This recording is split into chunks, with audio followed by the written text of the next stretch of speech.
tight and we'll begin the discussion shortly.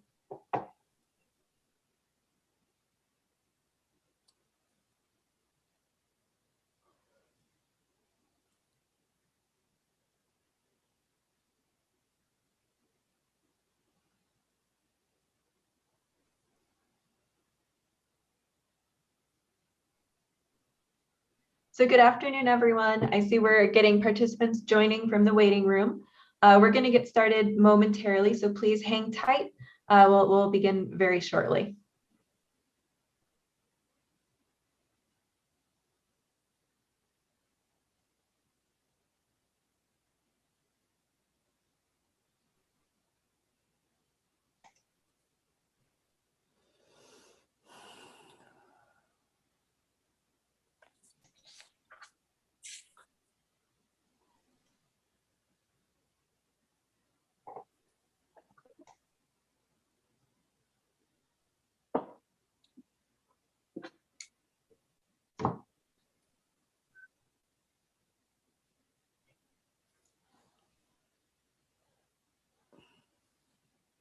All right, I think we're still getting a few people coming from the waiting room, but since we only have an hour, I'm going to go ahead and get started. So welcome everyone to the Stimson Center's book launch discussion on You Don't Belong Here, How Three Women Rewrote the Story of War by Elizabeth Becker. My name is Courtney Weatherby. I'm the Deputy Director and Research Analyst of our Southeast Asia program, and I'm delighted to welcome you all to today's discussion. We really hope that this will be an interactive chat back and forth, not only between Elizabeth and Susan, but with you as the audience. So please think of questions, think of comments, and drop them into the Q&A box throughout the discussion. And when we get to the end of today's event, I will call on the questions and bring them up for discussion with Elizabeth and Susan. So I think many of you are here because you're familiar with the work that we do, but for those who are not, our program at the Stimson Center has a War Legacies Working Group. This is a group that's been around for about 2 years and has a wide variety of member organizations which work both in the United States and Southeast Asia to build partnerships and address issues related to unexploded ordnance, Agent Orange, and mine clearance in the theater of the Vietnam War. And we're just delighted today to welcome Elizabeth to talk about her very recently published book, You Don't Belong Here. So for those who haven't had the chance to look at the book yet, it is a really fascinating exploration of the way that the craft of war reporting has changed, largely due to the role of women in the Vietnam War. So Elizabeth highlights 3 stories of Kate Webb, Catherine Leroy, and Frances Fitzgerald, who covered the most consequential story of the decade and changed the craft of war reporting for generations afterwards. So it's with great delight that I'm able to introduce you all to Elizabeth and Susan. Elizabeth Becker is the author of the book and a correspondent who began her career working with the Washington Post and covering Cambodia. She has since served as the senior foreign editor for National Public Radio and as a New York Times correspondent covering national security, economics, agriculture, and foreign policy. She's won numerous awards and is the author of 2 previous books, When the War Was Over, Cambodia and the Khmer Rouge Revolution, and Overbooked, The Exploding Business of Travel and Tourism. You can see her full bio on the website. Susan Hammond is joining us as a member of our War Legacies Working Group and the founder and executive director of the War Legacies Project.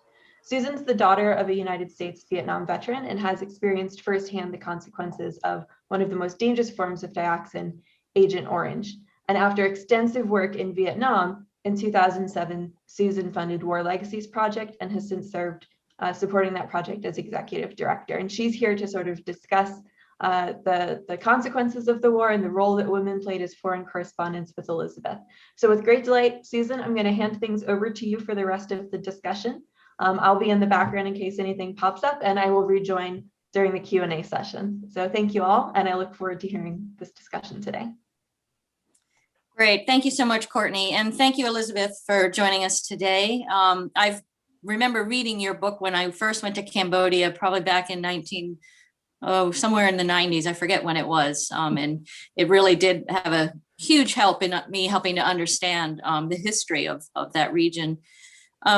But here we're talking about your new book, which is You Don't Belong Here, How Three Women Rewrote the Story of War.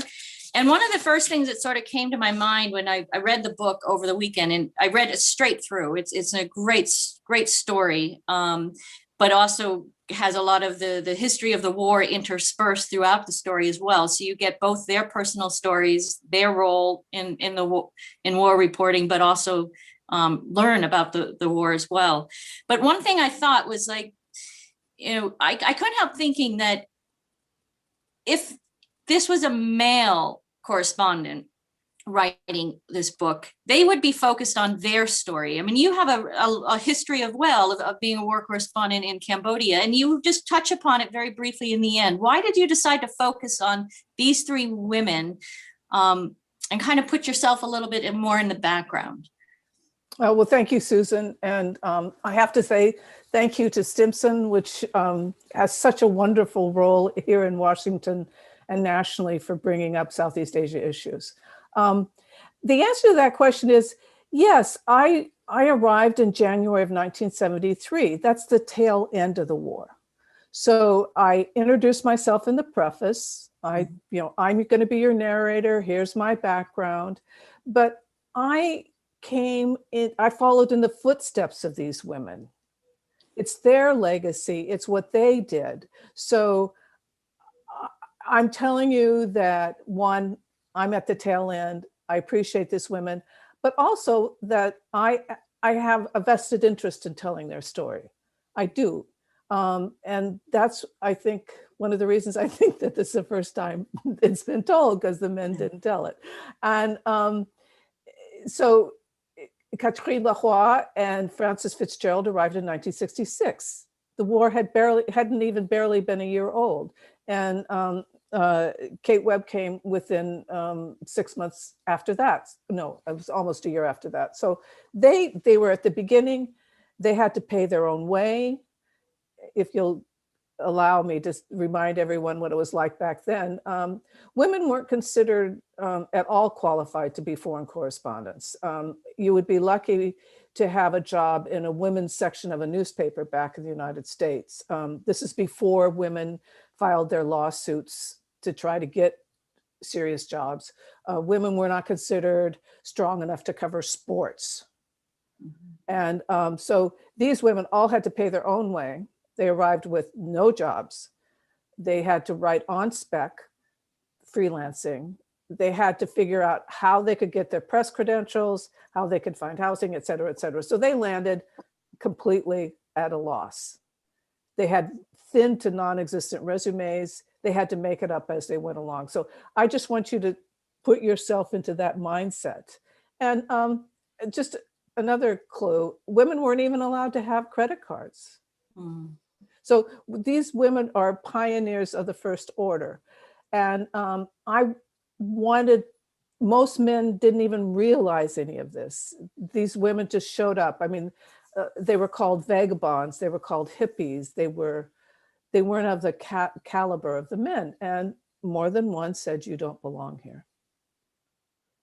So and what do you think with the Vietnam War, what made that ability for them to do that? Just hop on an airplane and get there and start reporting and eventually get people to pick up their pieces. Was there something unique about the way the war or the press was handled in the war?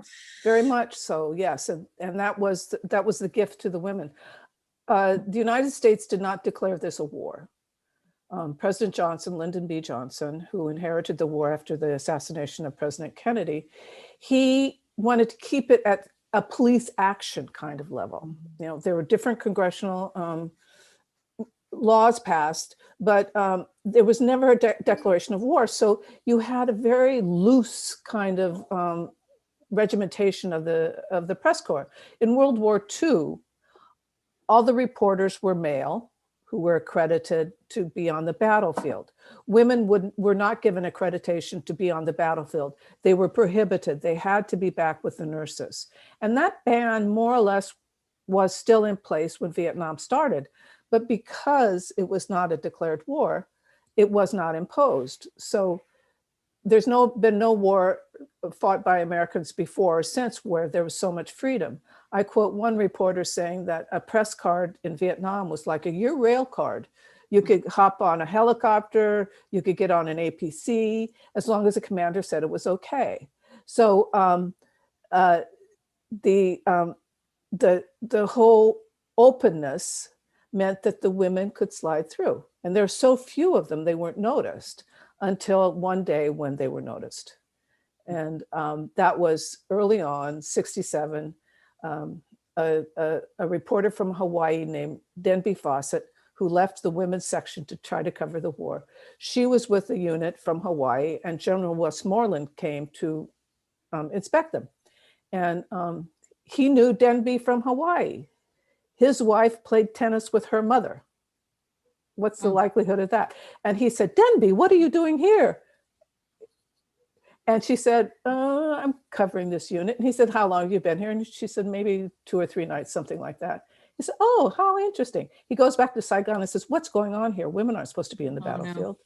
Women are not supposed to be in the battlefield. And it was nip and tuck for a while until the women, including Catherine Leroy, the photojournalist, figured out a compromise to avoid imposing the ban. It was a compromise that was more face-saving than anything else, but it was a huge victory, and the ban was never reinforced. So for the rest, until now, there's never been that ban. But the women were so worried that if this came out in any news story, it would be imposed, that someone back in Washington would say, what's going on here? Women shouldn't be coming war. So they kept that story secret for 30 years, 30 years, Wow. because they Wow. didn't want to know. So it was a very special moment. You're right.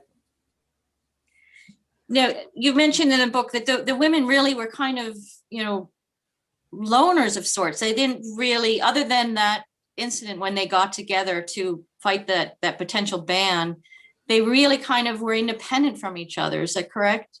Oh, yes. And part of the reason is there are so few. This is a 10-year war. And the records were very peculiar at the number of women. One list had almost 500, but looking through that list, this was not accurate. There are lots of spouses and girlfriends and office managers and so on and so forth. My guesstimate, and it's no more than that, is that maybe a couple dozen over 10 years were there. Wow. So there were very few. And you're out working your story, you come back in, you don't have a real social calendar, let me tell you. The war is every minute of the day. And you don't run across women unless you're covering the same story, which is not as likely as it may seem. It's a whole war. So it was every single woman I talked to talked about the loneliness. It was definitely part of their life. It was very hard work, and it was very lonely. Yeah, and I thought it was interesting in the book. I mean, you really brought a full picture of the 3 women, their time reporting, for one, of course, is very important, but their personal stories, the impact after they left the war and how they tried to readjust. I mean, you really brought a full, complete picture to them. And I just imagine there was a lot of material. How did you figure out what to say and what to have to leave on the editing room floor? Well, to tell you that story, let me tell you a little about each woman. So Catherine Leroy is from Paris, the suburbs of Paris, and she arrived probably less qualified than any of the others, with one like a camera wrapped around her neck with literally with a shoelace. That's how naive she was. So she left a trail of letters home, even though she'd been very rebellious. She rebelled against her bourgeois Catholic upbringing, her right-wing parents. But once she got to Vietnam, she wrote these amazing letters, and her mother kept them all. So, and she also was interviewed here and there because it's so unusual to have a combat woman photographer. And she left lots of little hints. She on the one hand, in the combat, when she's out on the field, she looked almost like, she's teeny, she's 5 feet tall, weighed about 90 pounds. And when she wore fatigues, she looked like a little boy in a Halloween costume. Mm. But she was tough as nails. She refused to allow any soldier or Marine to help her. That's the way she earned their respect. She almost lived with them, so that she left a lot. People would write home about her. There was all kinds of things. And then she'd go back to Saigon, she'd get cleaned up, and she'd look like Twiggy. So a real fashion woman. And so I got that. And when she died, tragically too young, at about 61 years of age, she was so admired by her friends that they created a foundation and raised money to collect all of her papers and all of her photographs, and they're still collecting them. So the board of the foundation gave me access, and then I kept building and interviewing, things like that. Frankie Fitzgerald is the American who's a blue blood from a very prestigious family. Her dad was number 3 in the CIA when she was covering the war.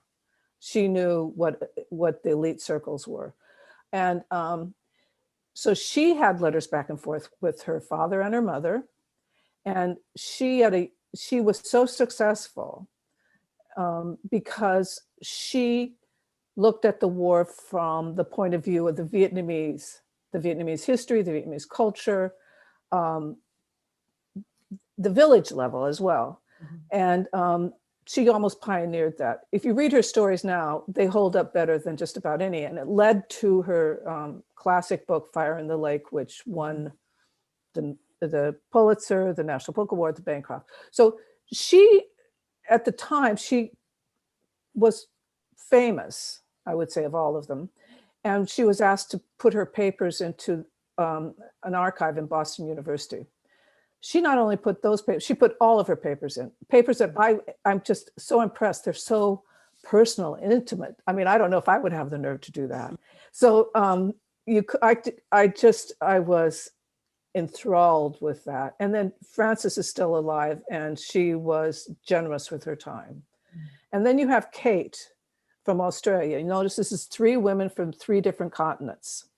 So I spent some time traveling, and Kate left all of her papers with her sister, and they were in plastic boxes in a unit. So spent some time in Sydney, Australia with her sister and brother-in-law going through all of that. And it was sort of organized and sort of not. And I knew Kate. Kate, through a mutual friend, met me at the airport in Hong Kong on my way to Cambodia in January 73. Kate was lovely later on too in helping me out. And what was funny was, here was this great legend, Kate Webb, meeting me. I was just, overwhelmed that she would do that. And in my backpack was Frankie Fitzgerald's book. So literally I was following in these ladies' footsteps. But anyway, so Kate left, as did the other 2. They left notes about their lives inside their working notebooks. So you'd be reading about a village, and then all of a sudden, I can't stand, I was belittled here, and there was something about a guy trying to take her to bed, and she didn't want to. All that, this would be, you have to read the whole notebook, which was fun. And Kate left fewer letters, but more a novel that was just a barely disguised memoir. And so there's a lot. I wouldn't say I threw much away. And I did what you wisely noted. What I did was that the spine of the book had to be the war. You would not understand what these women went through, what they put up with, what they had to deal with, if you did not understand the war, its complexity, how it changed, and how they had to change and how they had to react. So it was, fortunately, I had a really great editor who worked with me really well on that, kept me on the straight and narrow. But I wanted a book that you could read if you wanted to learn about the war, women regardless. So that's what I tried to do. And then you can understand the importance of their work. Yeah, and you certainly accomplished that. And I'm hoping that a young generation of women will read this book as well. So let's hope that that happens. What different perspectives do you think that these women in particular, but women reporters in general in the war brought? Do you think that, it helped influence how the American society thought about the war, about they started to switch away from supporting the heroic soldiers to really seeing the in-depth impacts on the people and on the country and on the soldiers themselves that we sent there? Well, as I said, these women discovered their own style. They figured out their own questions. So they were outsiders, and that's very important. They were truly outsiders. And so they definitely enlarged the scope of reporting. Frank, it's easier to talk first about the American. Francis Fitzgerald in December of '66 wrote a story called The Life and Death of a Village. And that was the first that I could find that did that in-depth. These are the villagers, they had to leave their houses. In the morning, the government's in charge. In the evening, the VC are in charge. They can't farm. The whole Penelope, that they had medieval farming methods, but now they're being bombed by, American planes. Both sides have automatic weapons. I mean, she captured what it was like. And later Jonathan Schell wrote a very wonderful book called Village of Bensac, but Frankie's was the first. With Kate, she was working for United Press International, so I could also compare the wire service, which in those days, the wire service was the most demanding, most competitive, and she was competing against Associated Press. And after she got her footing and started working for them, you could see an intimacy in Kate's work vis-a-vis the soldiers. She put her personal feelings into the stories. I show how she mourns the death of people she's covering. When she felt that Americans were not doing enough about covering the South Vietnamese army, which she said rightly, if they can't win this war, no one can. She used her vacation time to cover the army to see how they were doing. And she realized things were not great. In fact, there's a very funny story of when Women's Wear Daily, the fashion magazine, wanted to do a story about this new phenomena of women war correspondents. And they talked to a few of them, and Kate was one of them. And they asked her about what it was like to be a woman. And she dodged the question because she hated that question, and instead talked about the South Vietnamese army were not getting the right rifles. Which, in fact, that was the other theme that surprised me, sort of, how much they really, all three of them, resisted being put in the box of woman journalist, girl journalist, girl journalist or girl reporter, because that sounded lesser than. They wanted to be reporters and photographers. And if women's liberation came up, I'm sorry, we don't need it. I don't need it. And Kate was adamant that she did not need women's liberation. And if people wanted to use women's liberation, that meant that they were ugly and they were less than. And it took her a while to realize that there was, in fact, institutional biases that, in fact, did work against her. But that was what was the era. They wanted to be like the guys. They did not want to be pushed aside. They wanted to prove themselves without crutches. Yeah, that was interesting to me as well. But did they come to terms with that later on? After they sort of look back at their career and realize what pioneers they were? Well, see, this is the other thing. I don't know that they ever accepted it. I mean, Kate only admitted to her sister that what happened to her immediately after the war in 1975. She was famous. she had risen to become bureau chief of Phnom Penh when, I couldn't find another woman who was a bureau chief in the middle of a war zone. She just had all this thing. And then bingo, after the war, her new boss, when she was in Singapore, demanded she have an affair with him. And she said, no, that's not part of my job description. And he put in just nasty little notes saying she's a horrible person. She tried to change that. New York sided with him. So she quit journalism for 10 years. Wow. 10 years.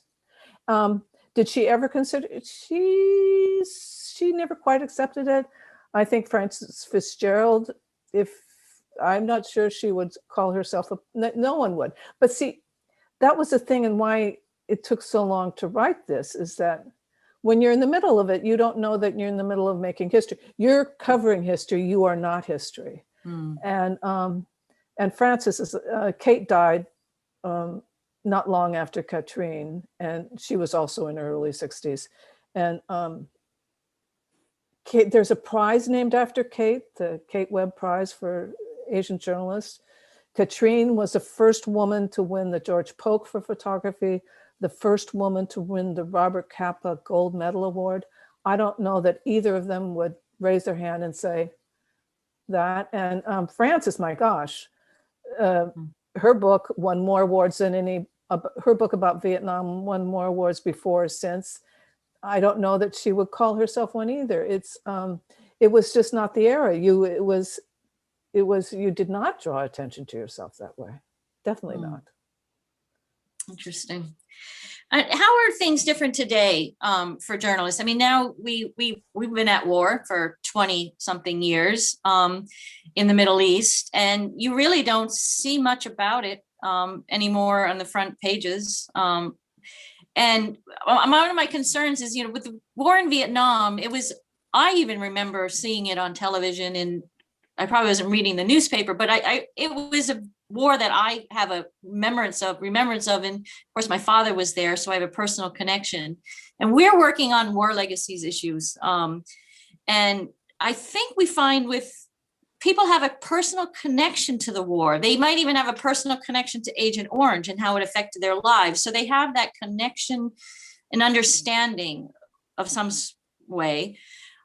I don't see that happening with today's war. And I kind of worry about what's going to happen with people working on war legacy issues today in the Middle East. There's just not going to be any understanding about how war has impacted that region. Well, first of all, the more the United States is involved, the more interest. And 65 to 75, there was a hunger for news. Because just think how many Americans were fighting.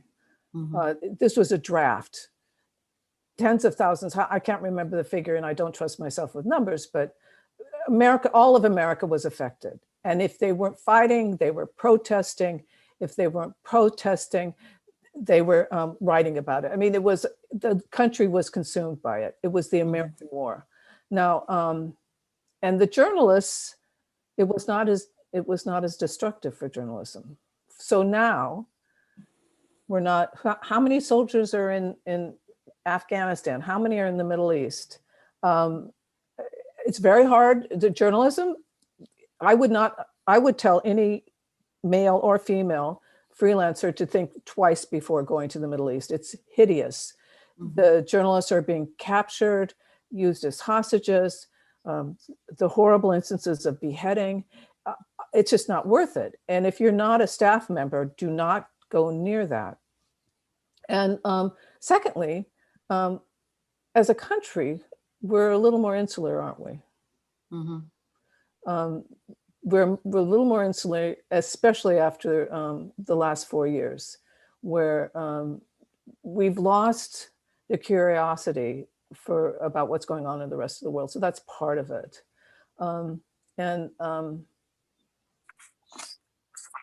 That's the most I can say in terms of how would I compare Vietnam to current times. Yeah, and it's less than 1% of Americans even are in the military, never mind serving overseas. So we're so disconnected from it all, Yes. which is a major problem, I think. Now, in your story a little bit, I mean, you do cover that a little bit in the end, in the epilogue. Can you talk a little bit about that? Okay. Your Well, time in Cambodia? as I said, I was there in 73 and 74. And I was fortunate enough to become the local contact singer for the Washington Post and Newsweek. So I lived there. And like the other women, when you live in a war, it's your life. You have no life but that war. So when I left, Cambodia became one of easily the most dangerous and the most heartbreaking. When I left and went back to the United States, I became a staff reporter at the Post, and I thought I could just go on with it, and I couldn't. It was heartbreaking what the little we could hear out of Cambodia under the Khmer Rouge. So I successfully got the first and last journalist visa to visit Cambodia under the Khmer Rouge. There's another reporter with me from St. Louis Post-Dispatch, a man named Richard Dudman, and a professor from London. And we were there for 2 weeks. And as I said, the first and last. And our last day, I interviewed Pol Pot. I got a lot of exclusive interviews, and I interviewed Pol Pot. And that night, the Khmer Rouge sent some assassins in to our guest house, and they murdered the British professor, Malcolm Caldwell. So add to that, I couldn't forget it. So then I wrote that book that you read when you went to Cambodia. And that sort of helped me begin to clear my way to something else. But then flash forward to 2015, I was an expert witness at the Khmer Rouge Genocide Tribunal in Phnom Penh. And it was during that testimony that I became convinced that I had to write this book. We're all getting old. There were some different things going on in the questioning of me that made me realize that nobody had an idea what we women went through. And a couple of years of research, and then I got my book contract, and then I wrote it. So you're right, there's no question but that my experience put me down this trail. Thank you. I think Courtney just messaged me that we're going to open it up to some questions from the audience. So thank you. Yes, and I just want to say before we do that, thank you both for a really insightful discussion. I think I come from a generation that has spent most of my teen and adult years with the United States at war. I also come from a generation that has very little personal connection to Vietnam because it is so far removed. My parents even were too young at the time to be involved.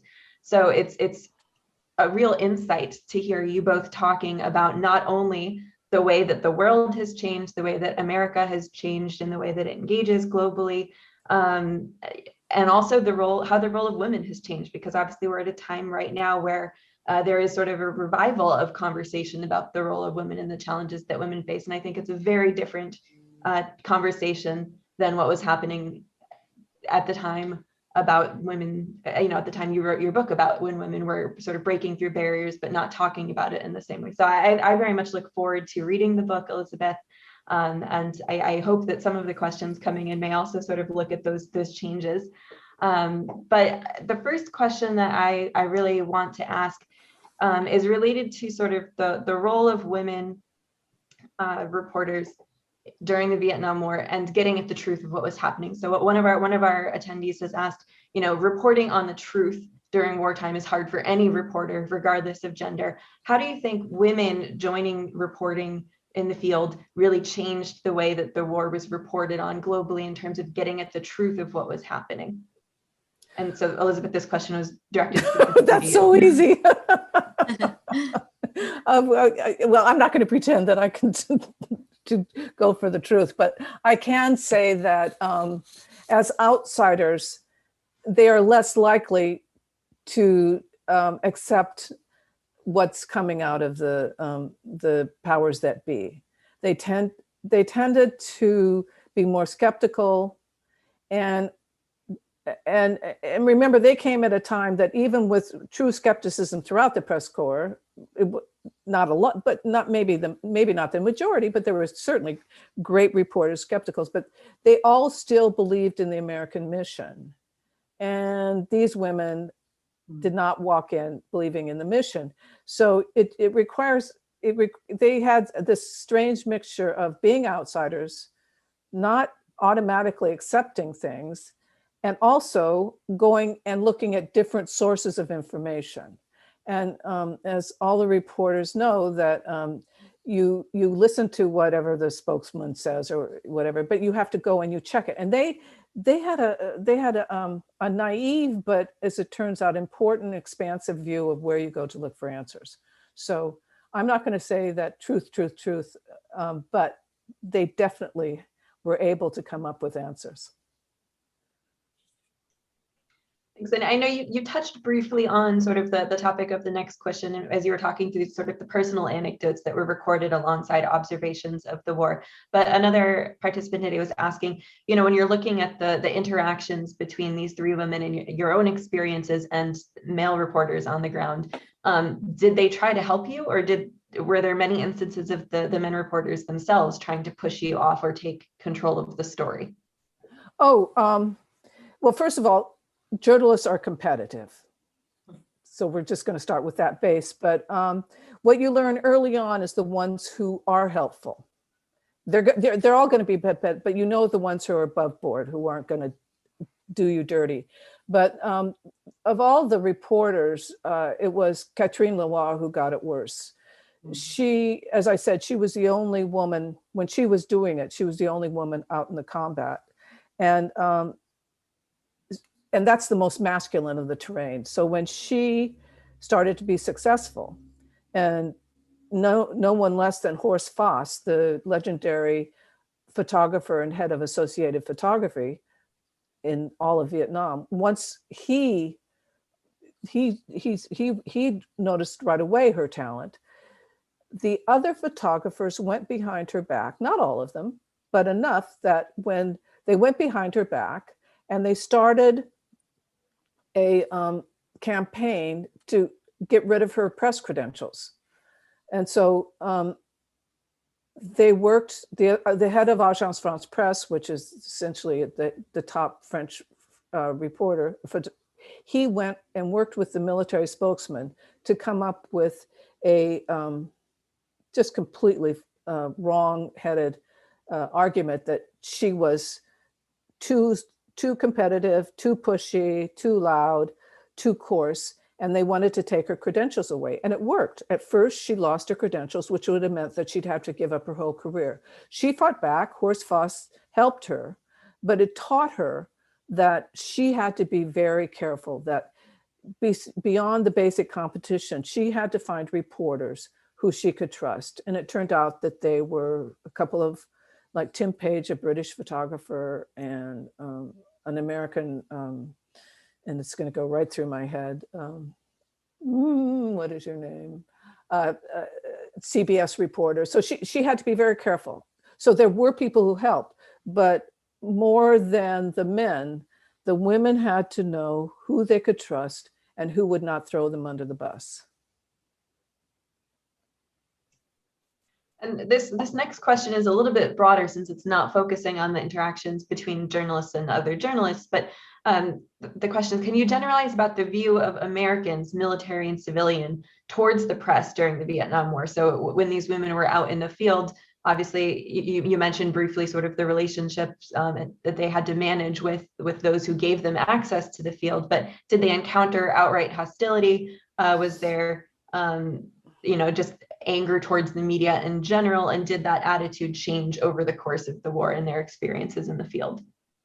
None of the three had problems with the soldiers and the Marines, the combatants.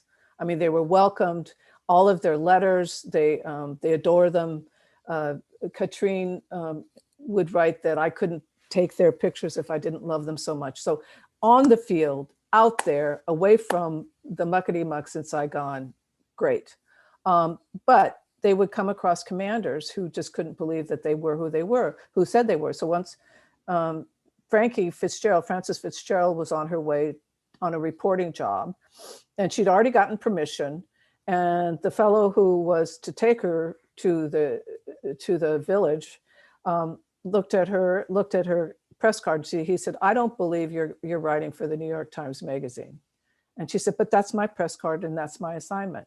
So here he was in some nowhere province in Vietnam, and he used the old school, the very old 1960s field radio to patch all the way through to New York and the New York Times to confirm that she was on assignment. Now, I promise you, no man would have had to do that. And there are questions about Kate as well, but generally, the further you got from Saigon, the better the reception. All three of them had that experience.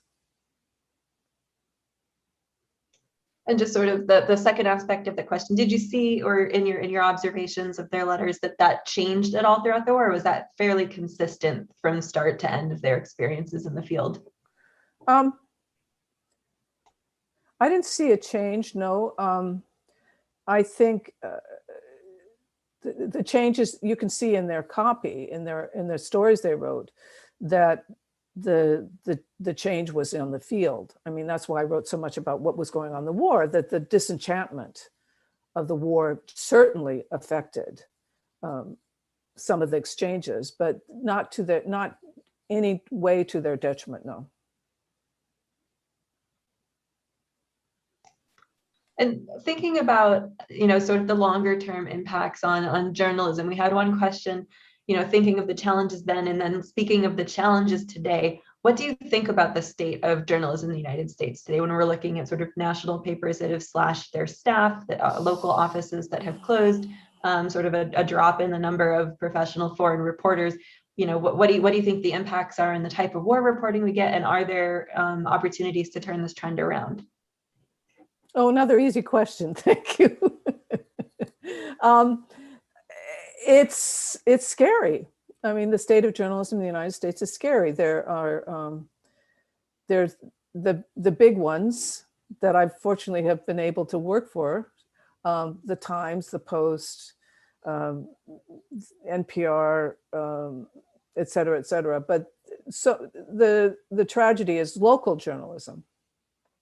And if I could just spend when young women have asked me on this virtual tour, what should they do? And I said, please go into local journalism, because of all of the parts of our journalism that are most needed right now, given all that's happened in the last 4 years, are good local journalism. The newspapers have been destroyed by hedge fund purchasers who just go in to essentially get rid of the news gathering part and make money. And our democracy depends on good local journalism. And so I say, please don't think romantically about going overseas. Think about going to a state that you want to cover, or a local area, and do that.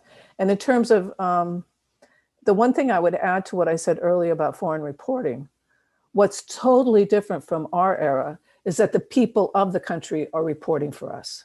So you see Chinese bylines from China, Indonesian bylines from Indonesia, French bylines from France.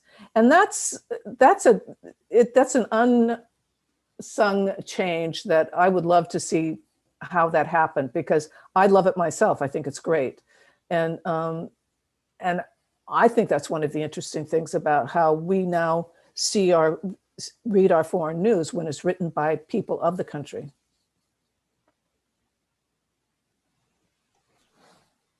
Yeah, I think sort of inclusivity in terms of the voices that are sharing these stories is so important, and obviously something I think many of us are pleased to see evolve over time.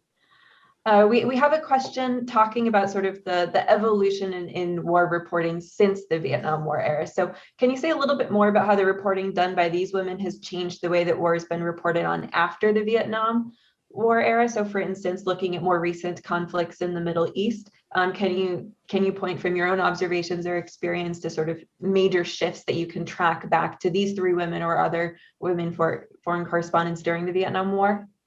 Um, without saying that I can track exactly A to B, a lot of, during my reporting, men and women said that Frances Fitzgerald's reporting and her book very much made them see that they should be reporting about a country that is at war rather than a war that's inside of a country. Even when now the United States military has embedded, during the Iraq War, journalists were embedded, so they stayed within a unit, and their copy was not exactly censored, but it was, they had a term for, stuff that you shouldn't be reporting about.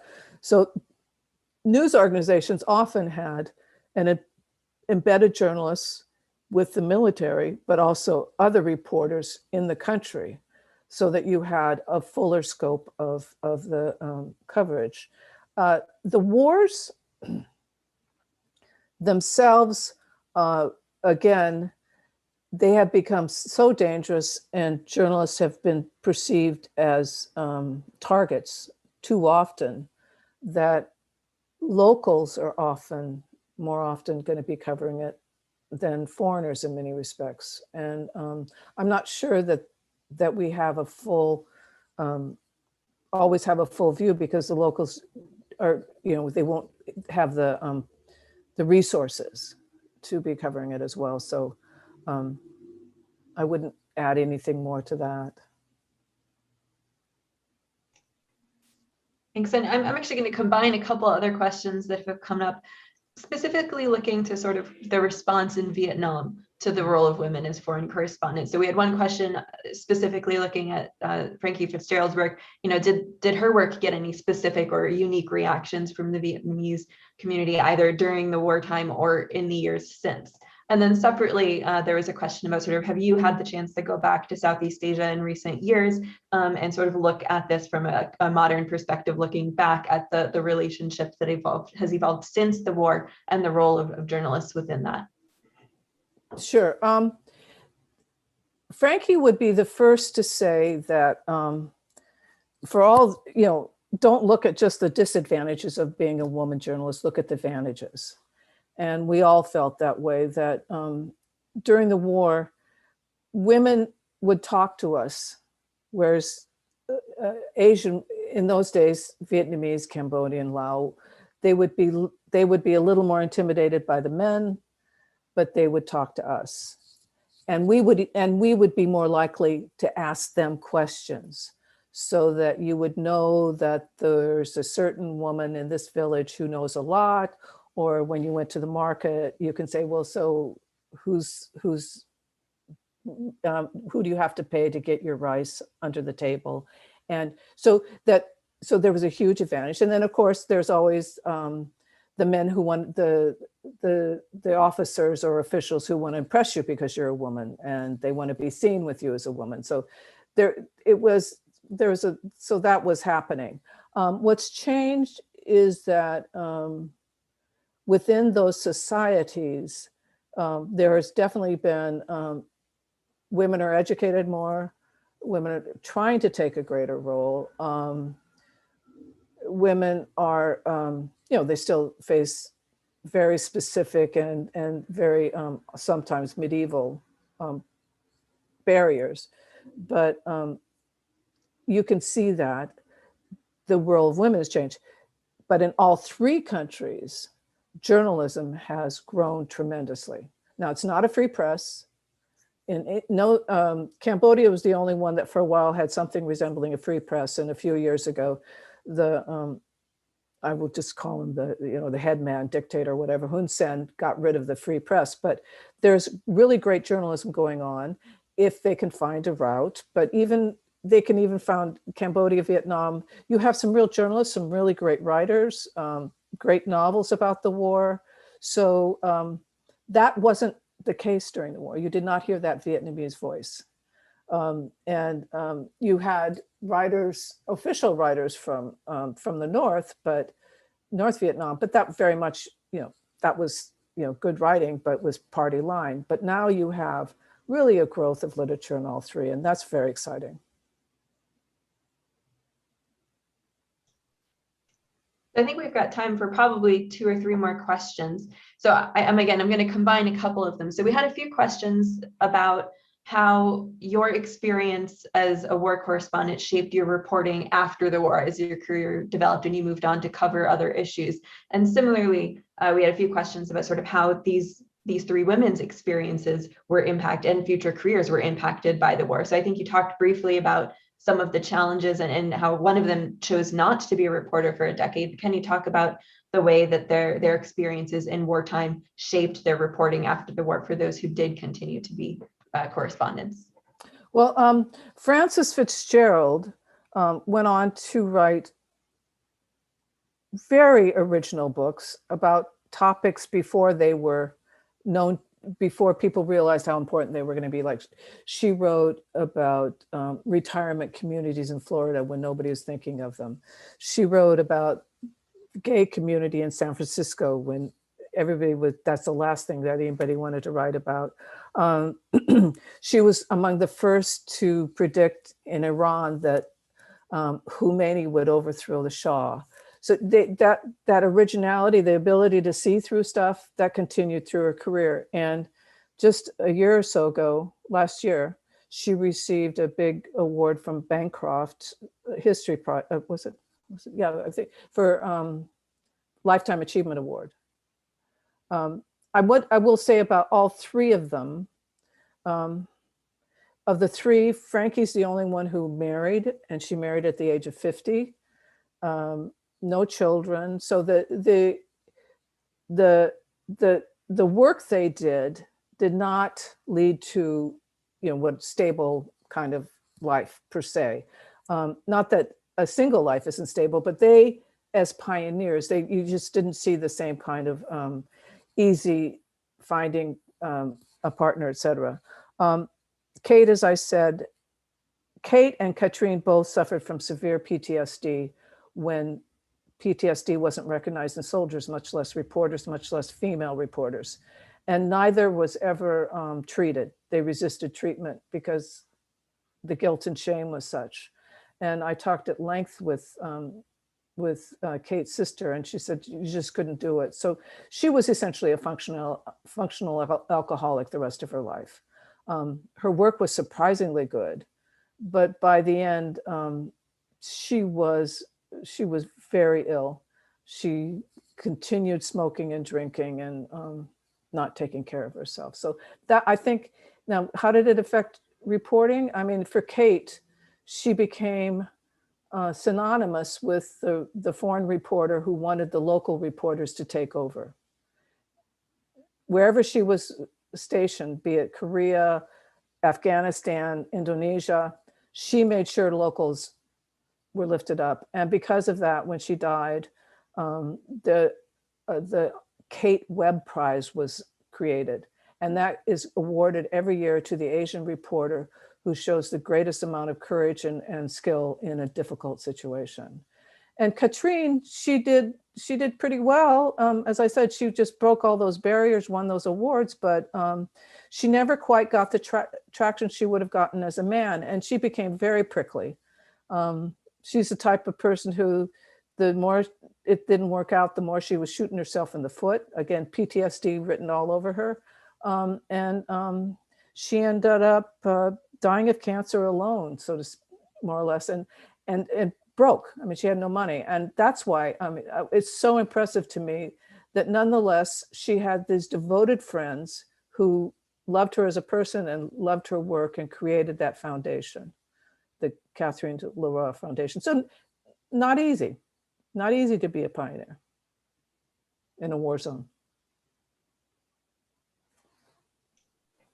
So I think we've probably got time for 1 or 2 more questions. So I'm going to flag one that moves beyond journalists and looks at the role of women in other sectors of the war as well. So one of our participants flagged that many of the volunteers working outside of the battlefield were also many of the most effective volunteers were also women. And they were curious, did you have contact with them, and have you ever sort of looked at the similar challenges and progress made in sort of the volunteer sector within the theater of the Vietnam War? I don't know if I can answer that question very well. In Cambodia, we had very few, and they were all women, yes. And as soon as things got bad, they were sent out because nobody wanted a woman to be killed. I can't really answer that question. Susan, do you know any answer to that question? No. Trying to unmute myself. Okay. Yeah, I mean, there were quite a few. In fact, I still work very closely with many who were volunteers during that time. You know, Jackie Shenyong, who works with me in Laos on our project, Sally Benson, who's also a member of this working group. They continued, many of them continued their relationship after the war and are doing work today. But yeah, I hear similar stories from my friends who were volunteers there of how challenging it was. You know, they also, many of them got on a plane or a boat and just hopped over there and landed and to see what they could do. So in some ways it's a parallel story, but once they got settled in as volunteers, they had more of an infrastructure behind them, I think, than these freelance reporters would have had. Great, thank you both. And I think we have a number of not questions, but comments, which I will share with you afterwards. There were a number of folks who wrote in sharing their own appreciation for Elizabeth, for your writing this book and telling these stories, because many of them have commented that they or their friends and colleagues have seen sort of similar experiences in other wars, whether you're looking at wars, previous wars or more recent wars. So I'll share all of those comments with you and Susan afterwards. And I think I will ask, since we don't have many more comments coming in, I will ask one final question, which is speaking to my generation, speaking to those of us who've grown up in a world that obviously inherited and grew out of the world that you were living and working in Cambodia, and that these other reporters were living and working in the Vietnam War era, but a world which is in many ways more interconnected, more inclusive, and yet still faces many of the same challenges in war zones. What do you think the biggest message for my generation from your book is? Oh, I'm not very good at giving messages, but I think the one thing that is similar that I wish had changed was that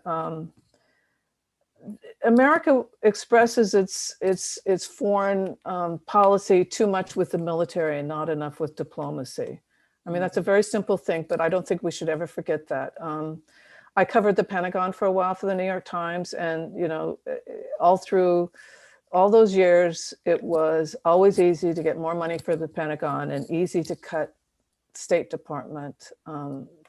Whole foreign policy areas have disappeared. So I think when you look at this, you have to say, maybe we should put much more emphasis on diplomacy, on thinking through, on getting to know these cultures and getting to know these societies and working with them as societies and cultures and not leading with our military. So, I mean, that would be the closest. That's what I thought would change after Vietnam, and did not. Sadly, that's true. Well, thank you both for that. I think it's nice to end this on sort of a forward-looking opportunities for change, as well as a reflection on the past. So I just want to say again, thank you both for joining us today. I know I very much look forward to reading the book, Elizabeth. To all of our participants, thank you for joining. Thank you for sharing your comments and questions. I will pass on all of the comments and the couple of questions that came in towards the end that we didn't have a chance to ask to Elizabeth and Susan, and make sure that they receive them and have the opportunity to see your appreciation themselves. Thank you all for joining, and I hope that we can continue this discussion on Twitter and in future War Legacies working group events as we continue to talk about these important challenges and important lessons. So with that, thank you all for joining. I hope that you all have a wonderful rest of the day, and I hope that you all have a chance to read Elizabeth's book. Thank you. Yes, definitely.